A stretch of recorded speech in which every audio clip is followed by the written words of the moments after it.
we've got till what, 7:30? At 7:45 we should leave here, so I don't know what time it is. Somebody's got to work. 8 o'clock. It's 8 o'clock. Almost 8. 7 o'clock. Oh, okay. Well, we got plenty of time. You scared me. You have 45 minutes. Yeah, I was thinking, wow. I'll try. I won't be that long anyway. But I'm Pete Diamond. I also work for Florida Fish and Wildlife Conservation Commission.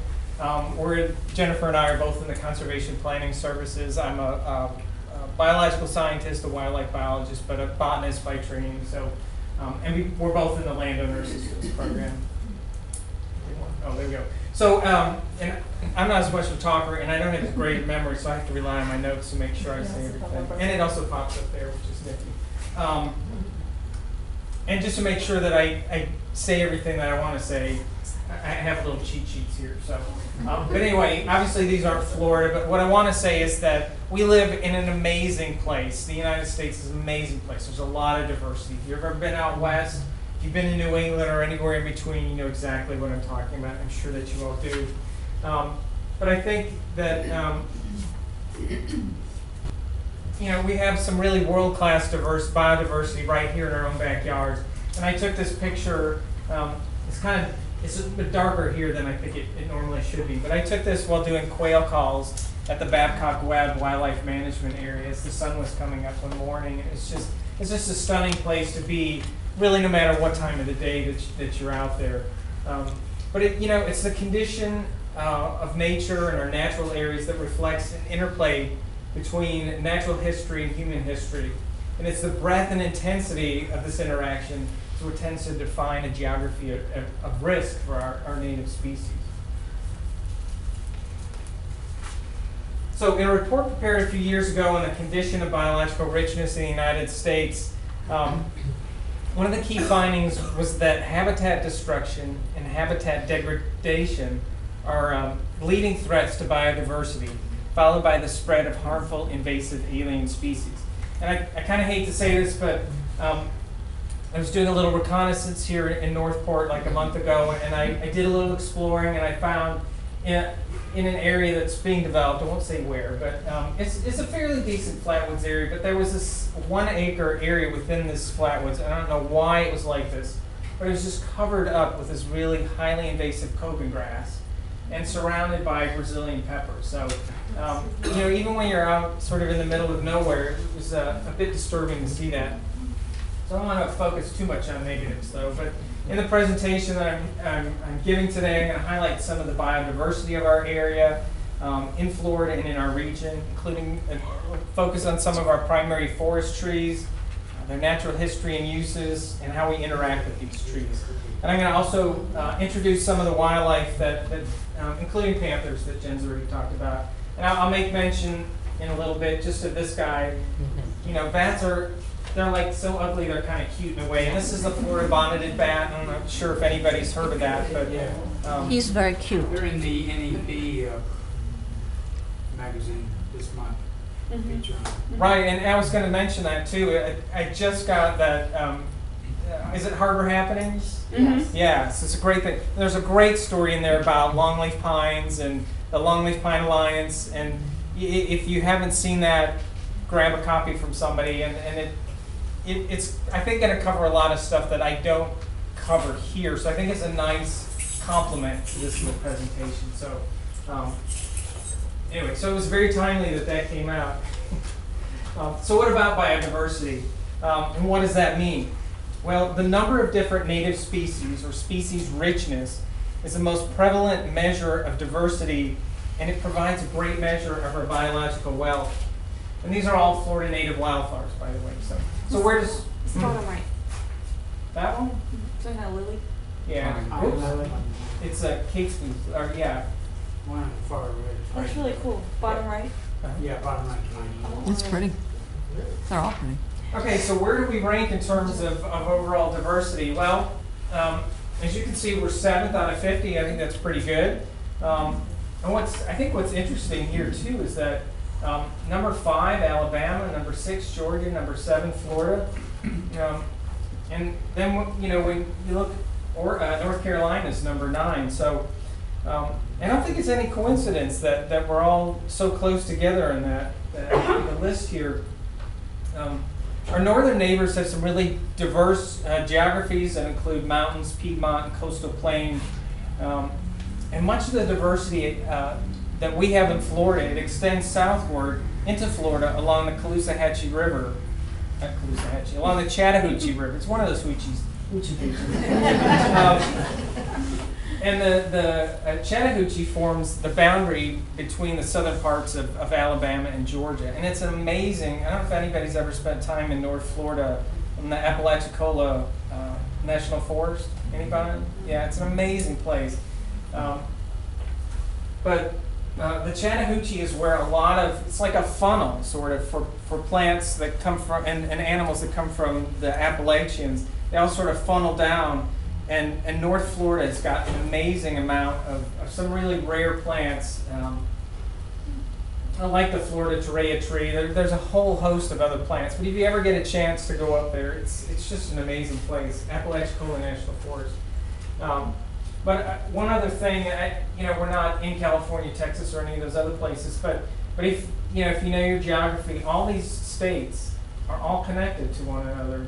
They all share a common border on the west, just like Alabama, Georgia, and Florida share a border. So I don't think it's any coincidence that biodiversity and the richness of species are so close together. Sometimes we call those ecoregions. So that's a whole other presentation, I guess. But another measure of biological richness is something called endemism. And that refers to species like the Florida scrub jay that are unique to a particular area or region or state. And the number of a state's endemic species also provides a measure of its biological distinctiveness. So Florida's number 4, and again, that's pretty good. And part of our ranking here is that it's just who Florida is or what Florida is. It's our isolated position and peninsular shape. We have a distinctive geological history, certainly a varied climate.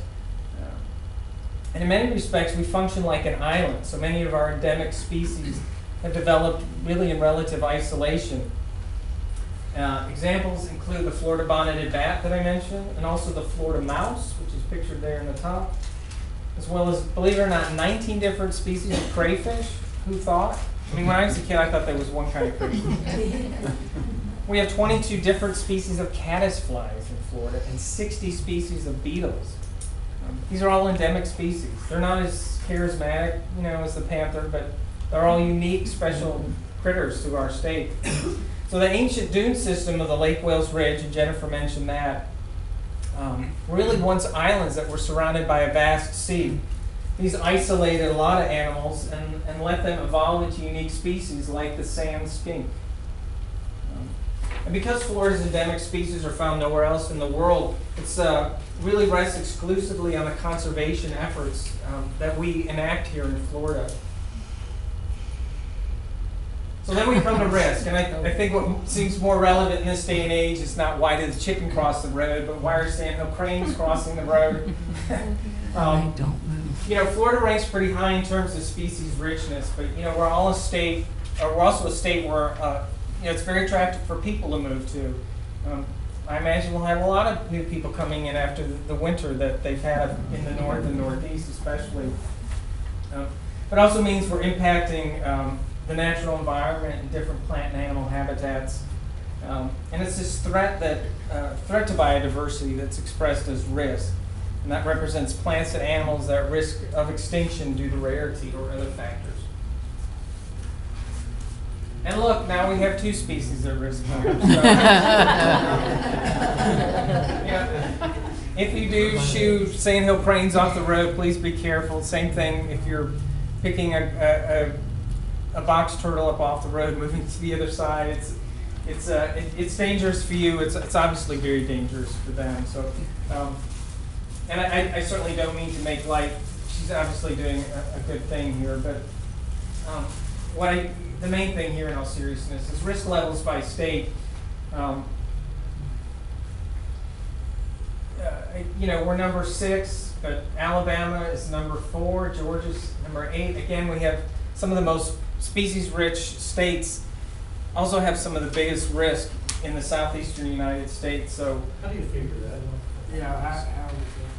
Well, these numbers were all calculated by the Nature Conservancy, and they're the ones that did the study. So I think like a lot of studies, you can, fine-tune things and make numbers appear in different ways. And I'll get to another slide where I actually talk about the size of Florida, and it's amazing how many different variations of Florida. You've got square miles, and it's like source A says it's this, source B says it's that, and it's different. So there's a lot of interpretation and different things. So I'm not sure that I can totally answer how they calculate the risk for you.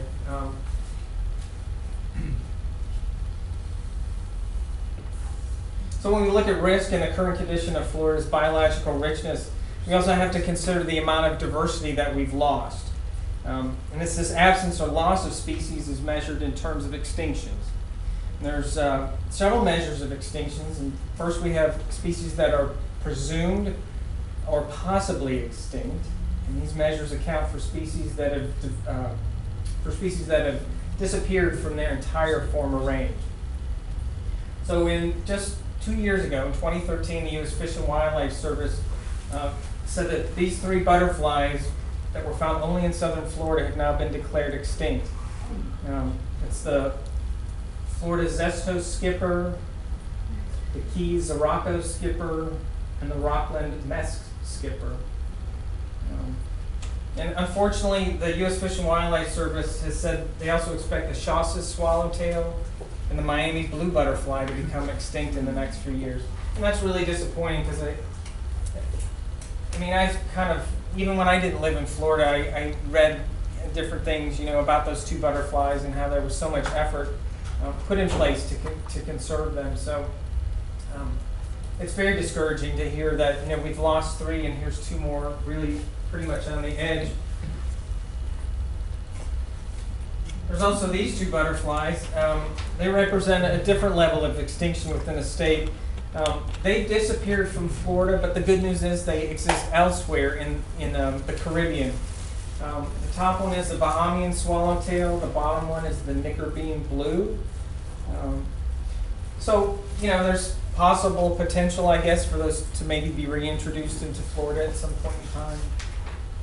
So where do we rank in terms of extinctions? Well, we're number 6. But gosh, look at Alabama and Georgia. They're number 2 and number 5. It's, again, it's the Southeast is getting hurt pretty hard here. And we've got some other southeastern states that have moved up into this ranking. So,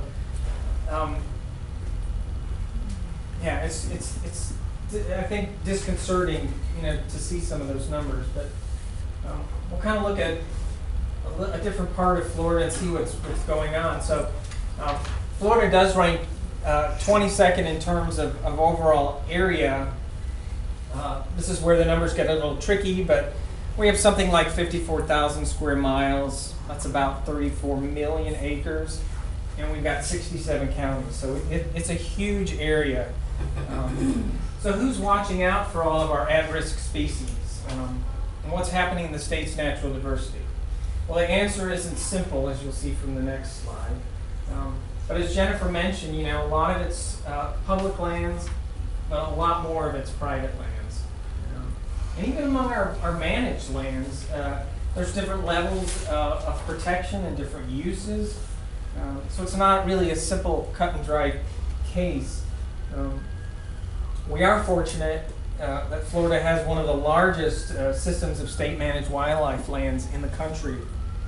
FWC, our Wildlife Management Area Program, includes 5.8 million acres. Our Wildlife and Habitat Management section is a lead agency on 1.4 million acres, which is a lot, but we also coordinate management on another 4.4 million acres. Excuse me. Yep. Since Amendment 1 passed in November, will that change? It would hopefully it would change. Obviously, hopefully, to the better. Hopefully for the better, yeah. I just heard a story on the public radio on the way here about, all this wrangling. It's like, nothing's ever simple, obviously. What we hope for isn't necessarily the case. And I will make mention of one other thing, though, about acquiring more properties to maybe answer your question, too. So our WMA system, a wildlife management area system, is managed by FWC to provide the widest range, to sustain the widest range of native wildlife in the natural habitats.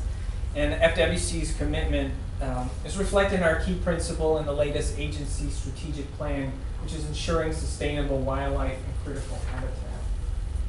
All right, so I got a pop quiz question for you. How much of Florida do you think is actual forest land? 50%. Where was it? Edie, did you say 50? 50. Yeah, it is 50. According to the Florida Forest Service, 50% of the state is forest. So that's 14.5 million acres, or almost half of the state.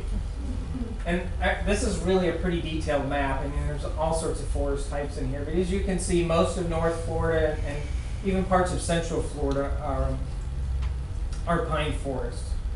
So what are some of these other forest lands that the Florida Forest Service is referring to? And I guess as a disclaimer, they're not very specific about what they mean there. And obviously, when you like 80% of the state's forest land is up here, and what is that all? It's timberland. So, yeah, the numbers are tweaked to make everything look real rosy and stuff. But in any case, some of the other habitats in Florida that are considered forest land are sandhills.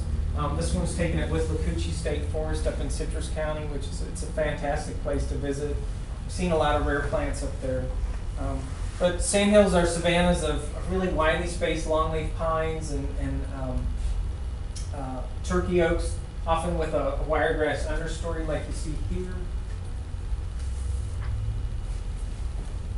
We have wet flatwoods. This one was taken up near Jacksonville, but we have wet flatwoods here as well. And these are hydric pine flatwoods that often have a closed canopy. Sometimes it's more open, sometimes it's grassy, sometimes more almost solid shrubs underneath. So there's a wide variation in what wet flatwoods can be. Another really cool place to go is up in Highlands County. This is a cutthroat grass flatwoods, and it's just, I mean, there's a lot of diversity here, but it's just a beautiful thing to see. Jennifer gets to. Is that Highlands County? No, it's Lake Wales Ridge WEA. Is that a Royce? I think it is. Yeah. So, but this photo is kind of indicative of what this habitat is like. It's generally pretty widely scattered pines. Yep. With a cover of this cutthroat grass, which is really pretty much restricted to the Lake Wales Ridge area. It kind of strays off in a few places. But a lot of hydrophytic herbs here as well. What does that mean? Hydro what? Hydrophytic means adapted to really moist, wet conditions. So I took this picture of Mesic Flatwoods here in Charlotte County. I think it's around that Vermont Corners part of Charlotte County. Typical components of this natural community are longleaf pine or slash pine, or sometimes both. A lot of saw palmetto, probably too much in this picture. We also have gallberry, dwarf live oak, wiregrass. And scrubby flatwoods is another type of pine flatwoods. I think I took this one over near Lemon Bay in the western part of Charlotte County. And this plant community is characterized by widely scattered pine canopy again, often with a lot of saw palmetto, but then you've got a lot of these scrubby oaks. Oops, that was the advance. A lot of different scrubby oaks, sand live oak, myrtle oak, Chapman's oak, these little guys, different runner oaks in there. So a really cool and really diverse community as well. So my next quiz question, you probably got an advanced peek at it, was how many trees have Floridians planted in the past 80 years? Again, this can be open to debate, I guess, but the answer is 6. How did we skip? Well, the answer is 6 billion anyway. What was kind of surprising is, according to the Florida Forest Service anyway, Florida is one of the top 4 tree planting states in the nation.